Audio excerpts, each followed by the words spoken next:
Olá, seja muito bem-vindo mais uma vez. É muito bom estar em sua companhia. A partir de agora, você acompanha comigo as notícias do Brasil e do mundo. E olha só, eu começo essa edição com um alerta. Apenas 17% das mulheres entre 50 e 69 anos fizeram o exame preventivo do câncer de mama no ano passado. O balanço é de uma pesquisa chamada Panorama do Câncer de Mama no SUS.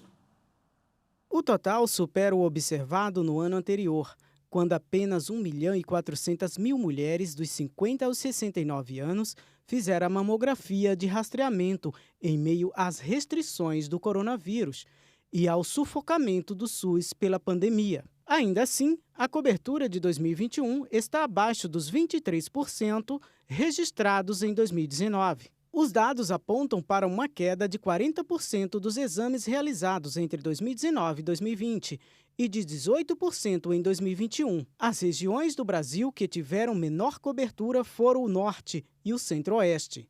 Entre 2020 e 2021, apenas 9% das pacientes dos 50 aos 69 anos realizaram o exame de rastreio, uma taxa bem aquém da média nacional. Já o estado de São Paulo teve o maior número de procedimentos do tipo realizados, correspondendo a 31% do total do país.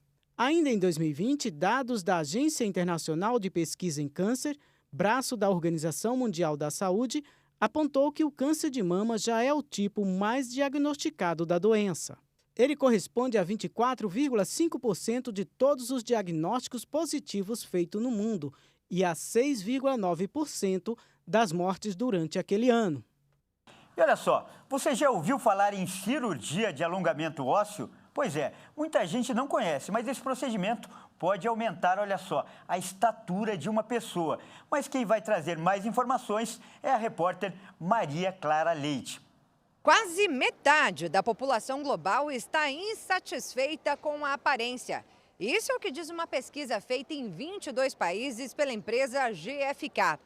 E na maioria dos casos, as razões para isso são aqueles quilinhos a mais ou a estatura baixa.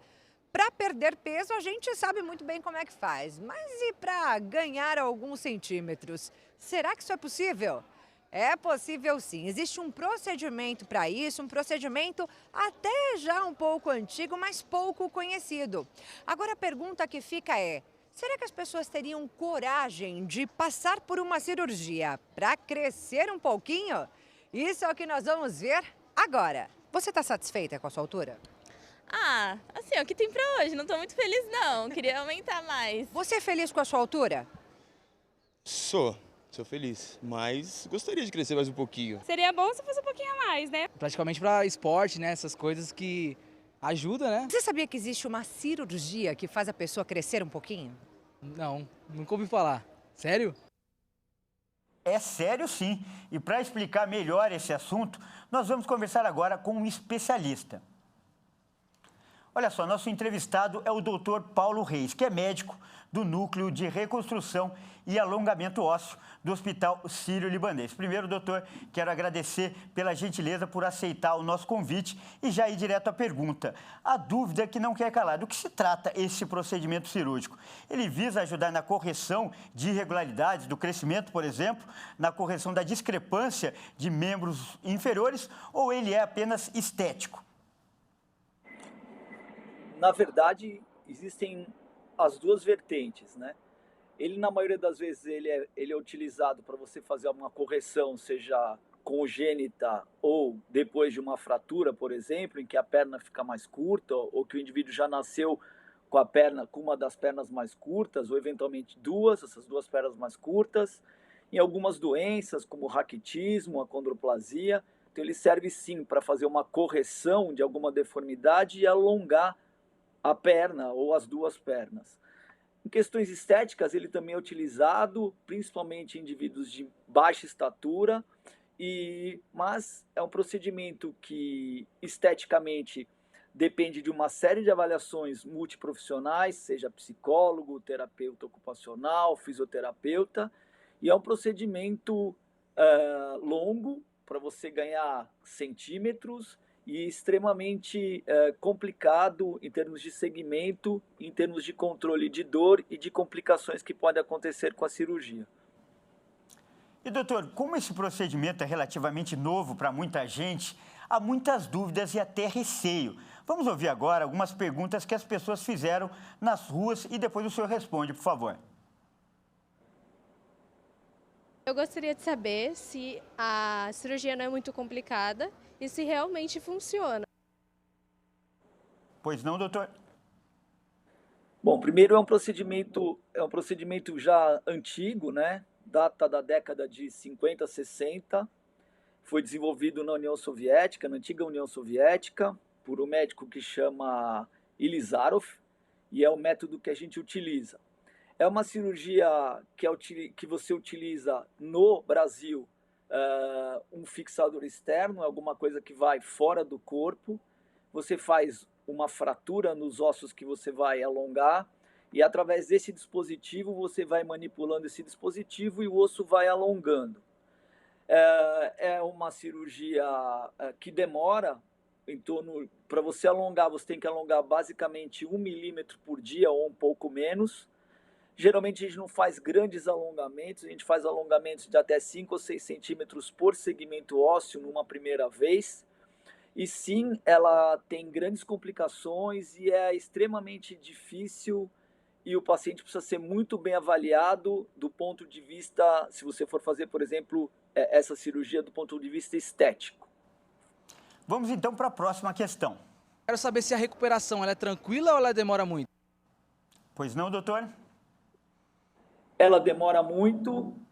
Para cada centímetro, mais ou menos, que você for alongar, você tem que utilizar o fixador externo em torno de 2 meses em média.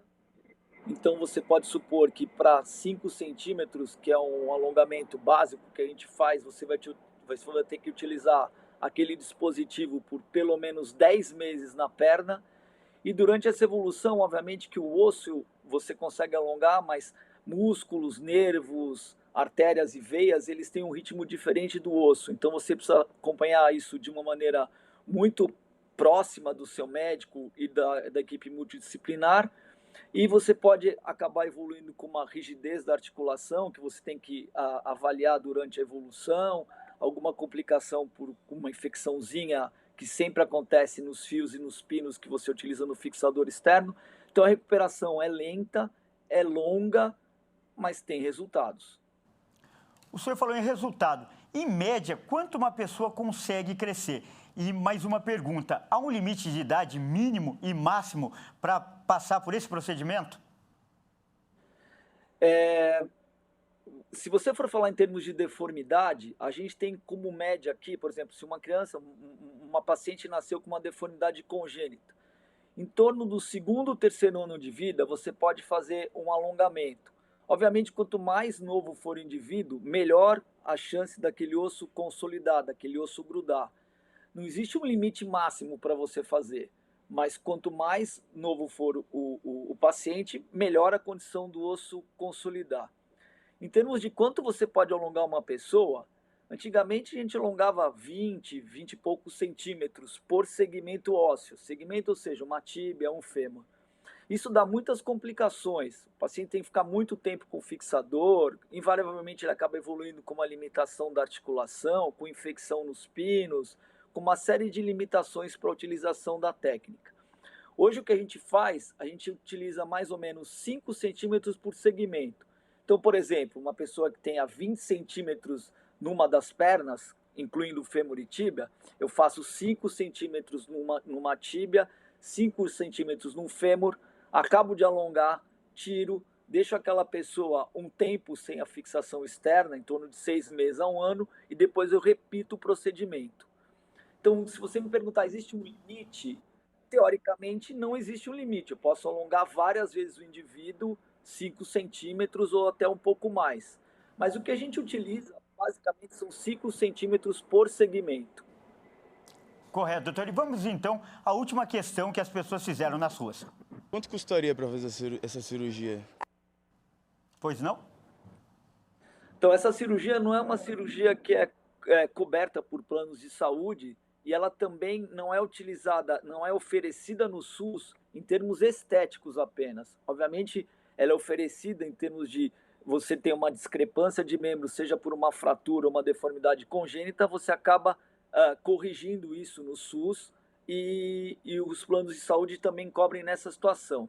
Em termos de estética, isso não é coberto por nenhum plano de saúde e é uma cirurgia extremamente cara.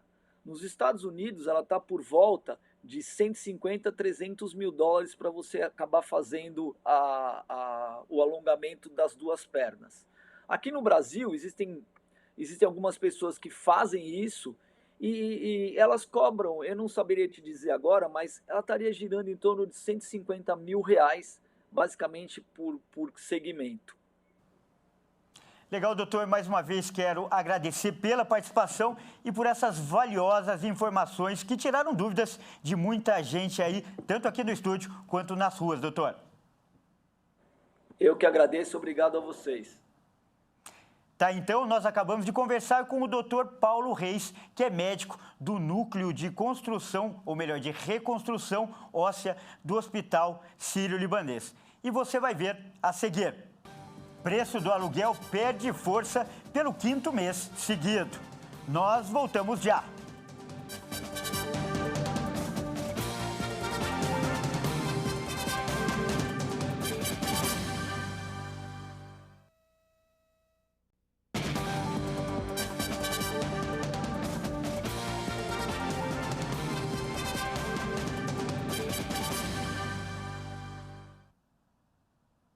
Mais uma vez, seja muito bem-vindo. Nós estamos de volta com o segundo bloco e mais notícias do Brasil e do mundo para você.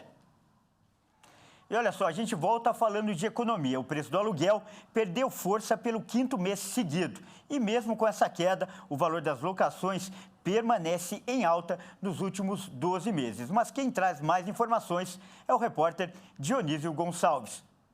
O acompanhamento é feito pelo índice FIPE-ZAP em 25 cidades brasileiras. No mês de setembro, o aluguel subiu 1,08%, o que aponta a 5ª desaceleração. O índice vem em queda desde abril e nos meses seguintes, onde teve altas mais consideráveis. Mesmo assim, nesse ano há uma alta de 13,64% no preço dos aluguéis.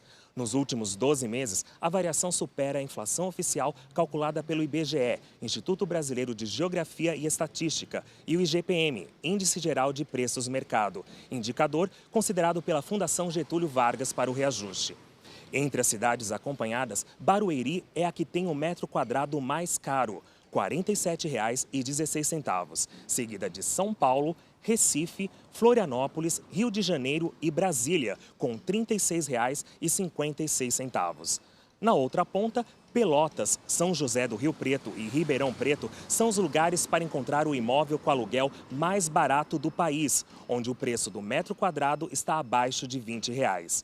Entre as capitais, os menores valores são encontrados em Fortaleza, com R$ 23,45 o metro quadrado, seguida de Goiânia, Porto Alegre e Curitiba. Com esses resultados, significa que quem procura um imóvel padrão de 65 metros quadrados em território nacional vai pagar em média R$ 2.300 de aluguel por mês, R$ 35,74 o metro quadrado.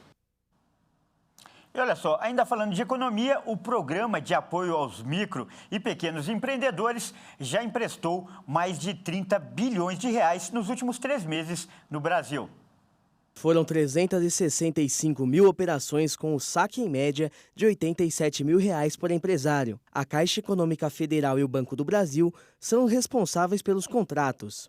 A meta do Pronamp, que foi criado pelo governo para atender as empresas que enfrentaram dificuldades em consequência da pandemia, é chegar ao final do ano com a liberação de 50 bilhões de reais. O programa atende os micro e pequenos empreendimentos, que são responsáveis pela criação da maior parte dos empregos no país. Mas o Pronamp também está atendendo os MEIs. Os 13 mil MEIs, que são os microempreendedores individuais, e hoje representam a maior parte dos negócios abertos no país.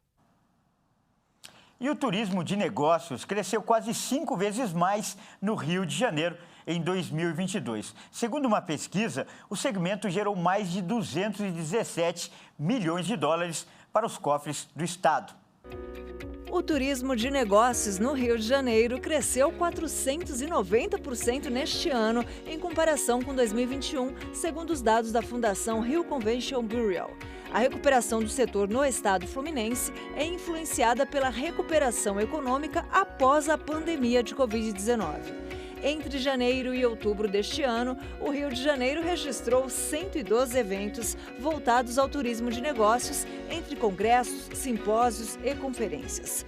No total, 40% relacionados à área de saúde. Dados apontam que o segmento gerou mais de R$1 bilhão para os cofres do estado em 2022. Os resultados do segmento ainda não foram suficientes para a recuperação total do setor após a pandemia, mas há boas perspectivas de retorno ao patamar pré-crise sanitária.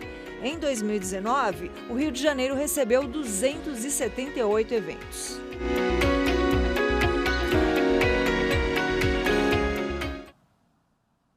E eu mudo de assunto agora para falar de educação. O ensino superior particular passa por um momento de crise. Várias faculdades e cursos de ensino presencial de todo o país pediram descredenciamento junto ao MEC e o motivo foi a baixa procura. No fim de agosto, uma portaria do Ministério da Educação autorizou de uma só vez o fechamento de mais de 500 graduações. Após 2 anos sem preencher turmas, o curso perde a autorização do MEC. No ensino à distância, o EAD, a rentabilidade é superior porque há menos custos fixos com professores e infraestrutura. Segundo especialistas, o cancelamento dos cursos presenciais está relacionado a uma combinação de fatores, como a falta de interesse dos alunos nessa modalidade, principalmente após a pandemia. Graduações com metodologia e conteúdo desatualizados que acabam afastando os alunos, em especial os mais jovens. Redução do Programa de Financiamento Estudantil, o FIES, e a crise financeira, que levou estudantes a migrarem para o formato online, cuja mensalidade é menor. Aliás, a procura pelos cursos da modalidade à distância tem crescido cada vez mais após a pandemia. Segundo o presidente de um grupo de universidades privadas em São Paulo, as instituições de ensino superior ampliaram o número de vagas. Olha, e ainda falando de educação, uma pesquisa apontou que a maioria dos jovens considera que a pandemia causou perdas irreparáveis à educação. O Brasil foi um dos países que manteve instituições de ensino fechadas por mais tempo, o que refletiu negativamente no desempenho dos estudantes. Foi o que constatou uma pesquisa realizada junto a 1.000 jovens na faixa etária de 15 a 29 anos em diversas capitais brasileiras. Muitos acreditam que o fechamento das universidades ocasionou a precarização no ensino e vários sentiram dificuldades para estudar no modelo híbrido. Os participantes esperam que futuramente esse período não interfira no desempenho profissional deles. Devido ao alto custo das faculdades privadas e ao valor elevado dos cursinhos preparatórios para ingressar em uma faculdade pública, diversos alunos deixaram de fazer faculdade ou ingressaram em cursos técnicos profissionalizantes. A taxa de abandono escolar também mais do que dobrou, principalmente nas classes C e D. E vamos falar agora das notícias internacionais. Mais de 100 mulheres foram libertadas na Ucrânia após uma troca de prisioneiros com a Rússia. Emoção, alegria e alívio. Essas mulheres na Ucrânia foram libertadas do cativeiro. São 11 oficiais, 85 soldados e 37 retiradas da siderúrgica de Azovstal, na cidade de Mariupol, sitiada pelas forças russas no início do conflito. Algumas dessas mulheres libertadas estavam detidas por separatistas pró-russos no leste da Ucrânia desde 2019 por suas posições pró-ucranianas. Um dos líderes separatistas pró-russo, Denis Pushlin, confirmou a troca, dizendo que a Rússia recuperou 110 pessoas detidas pelos ucranianos. Quanto às mulheres que deveriam retornar a Kiev, 2 se recusaram a ir para a Ucrânia e decidiram ficar na Rússia, segundo ele. A Rússia e a Ucrânia realizaram várias trocas de prisioneiros desde o início da guerra em fevereiro.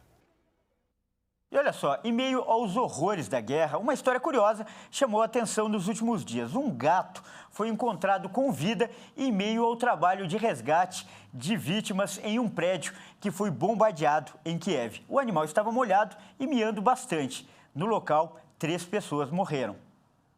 Durante os trabalhos para encontrar vítimas e feridos, os profissionais encontraram um animal ferido que deveria estar em um dos apartamentos atingidos pelo ataque russo.